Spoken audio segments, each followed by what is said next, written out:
મહત્વના સમાચાર ગલુડિયાઓ સાથે રમતા બાળકોનું ખાસ ધ્યાન રાખજો। ગલુડિયાની સાથે રમતા રમતા વ્યક્તિને ઉપડી શકે છે હડકવા। મહેસાણાના ખેરાલુમાં એક એવી જ ઘટના બની છે। ગલુડિયાનું નખ વાગતા 44 વર્ષીય મહિલાને હડકવા થયો। હડકવા ઉપડ્યા બાદ મહિલાનું મોત થયું છે।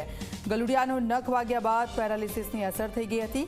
લકવાના લક્ષણો ધરાવતો હડકવાનો ગુજરાતમાં પહેલો કેસ સામે આવ્યો છે। બ્લડ બાયોપ્સીના રિપોર્ટ બાદ હડકવા અંગે પણ જાણ થઈ। છેલ્લા 7 વર્ષમાં હડકવાને કારણે મહેસાણામાં 6 લોકોના મોત થયા છે। ખેરાલુ ગામના 44 વર્ષના મહિલા દર્દી હતા।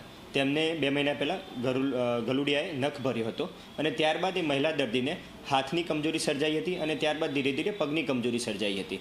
અને શરૂઆતમાં અમે ડૉક્ટરો પણ છેતરાયા હતા। શરૂઆતમાં જીબીએસ જેવા લક્ષણો લાગતા હતા, પણ દવા સાથે પણ દર્દીની તબિયત બગડી હતી। તેથી દર્દીને પૂછવામાં આવ્યું તો દર્દીએ હિસ્ટ્રી આપી, દર્દીના સગા હિસ્ટ્રી આપી હતી કે 2 મહિના પહેલાં ગલુડિયાએ નખ ભર્યો હતો।